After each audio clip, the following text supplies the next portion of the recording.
So let's talk about the future and the kinds of issues that this country really needs to be discussing if we're going to have any change in having Medicaid pay for the bulk of long-term care services. It is really important in thinking about the aging of the US population, where, let me remind you, in 2010, about 13% of the population were 65 and older, and by 2030, it's going to be closer to 20% will be 65 and older. So the baby boomers are coming. We are already here.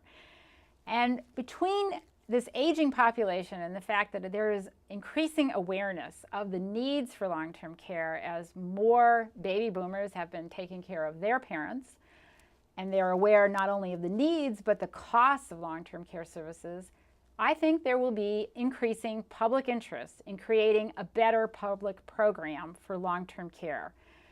We can learn from the failures that we've seen in the past to actually get to a different program. As I said in the previous section, the biggest failure is when you have a voluntary program, people who think it's not going to happen to me are not going to willingly pay any premium money towards a social long-term care insurance program. So we need to be thinking about something that is, in fact, like Social Security, where everybody pays a portion of income towards this program. It's the details, of course, that matter. The devil is always in the detail. So what are the primary issues when we think about a future program like this? There are 5 that I really want to talk about. The first one is, what level of responsibility should we say the person or the family has to take on versus it's really a social responsibility? So you can think of this as there are some things that are beyond the control of somebody.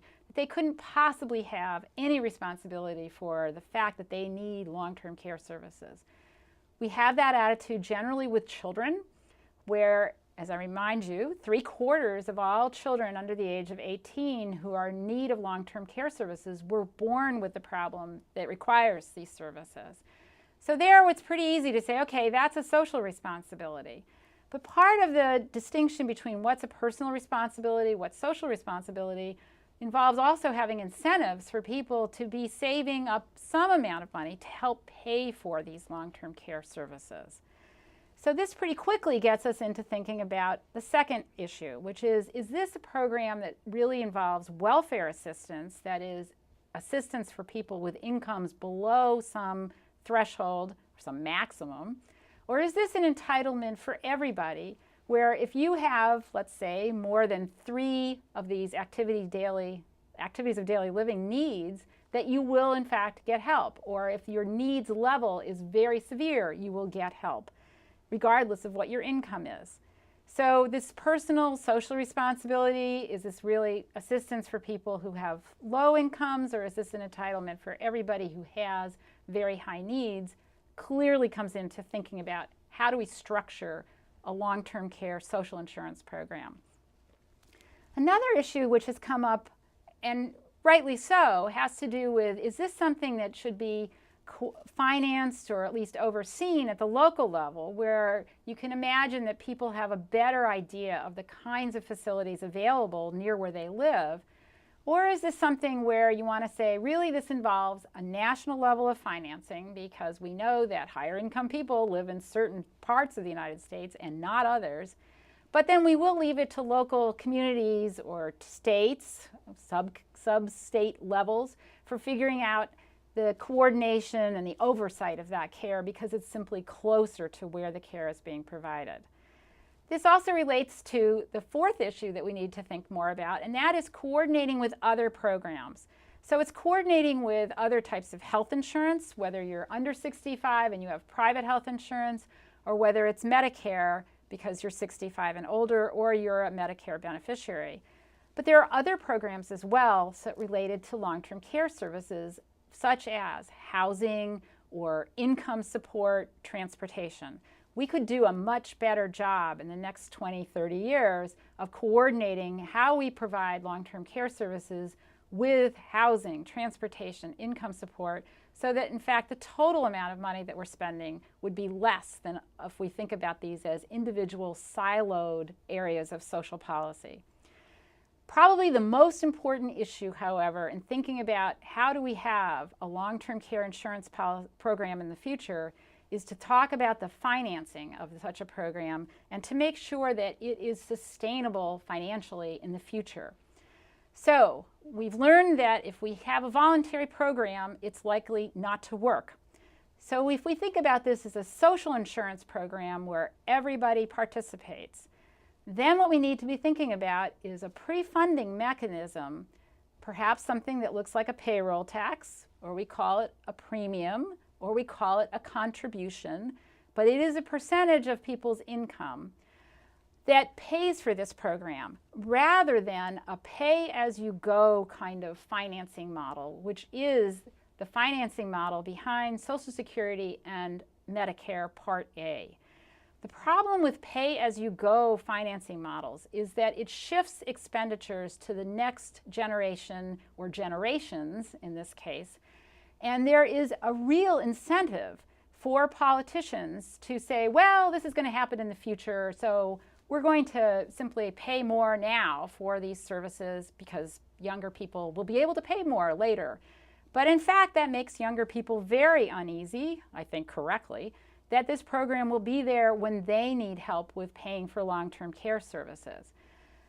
And as I said before, it probably is the case in thinking about the financial sustainability of a program that we need a fair amount, a substantial amount of cost sharing to help control the costs of long-term care services. We want to encourage family and friends to still provide the kinds of more intimate services where we really don't want a stranger that we're paying to provide those services. For example, looking at our checkbook, maybe we would much rather have a child or a friend do that. And so to the same extent, we need to encourage savings so that people realize that there's a certain amount of long-term care services they would much rather have provided by family and friends, with the proviso that poor people will still need to be protected. So there will be some amount of, whether you call it a welfare program, I prefer to think of it as protection for lower income people in terms of the financial sustainability of this program. It is really important to think about this intergenerational distribution of paying for long-term care services. When you have a pay-as-you-go program, as I said, the current younger age cohorts are going to be paying more than older age cohorts. And funding with a lag for when the program actually provides benefits is one way of benefiting current younger cohorts. So what I mean by that is that if we were to create a program for long-term care services, what we learned from the CLASS Act really quite definitively, and other countries also have learned, is that you can create this program, but you're going to say it won't really get going for another 5 years or perhaps 10 years, or some amount of vesting has to occur where people are paying in before they can draw down. Otherwise, younger age cohorts are the ones who are paying more, and they probably will not be very happy about that and not supportive of this. At the same time, I think it is important to recognize that, as we went through this earlier, there is a risk of needing long-term care services, and any of us who have older family members, especially parents, who have this risk of needing very expensive long-term care, we have to recognize that that risk is shared across generations. So if we don't have a social insurance program to help pay for these very expensive costs, we're putting those costs onto their children. And many of them simply cannot afford all of that. So this risk is not only in one age cohort, it is across generations or across age cohorts. And it is easier for everybody and far more efficient if we have this thought of that way, so that in one way or another we're paying an amount of money. If it's social insurance, we know exactly what we're paying. It's not something that could come crashing down on us if a parent suddenly needs a lot of very expensive long-term care services. So in sum, I want you to remember that the risk of catastrophic long-term care expenses is small and it's random, but that risk of needing some amount of long-term care services is widely shared. All of us hope to reach age 65, and therefore we're likely to have this risk. We need a better social insurance program for long-term care. And it's going to take a concerted effort to gain public support for such a program. A greater discussion of the risks, such as we've just been through, would help that. But in addition, right now, as more baby boomers are providing care to their parents or other elderly relatives, they are becoming increasingly aware of the risks of those costs of long-term care. So I think it will be easier over this decade to make a strong case for having some form of social long-term care insurance. And in closing, I think it's also important to recognize that there are quite a number of other OECD countries, particularly Western Europe, Japan, and South Korea, who have populations that have been aging faster than our population. They have experience with financing and organizing the delivery of long-term care services that the U.S. could learn quite a bit from. And I hope that you also will do the same.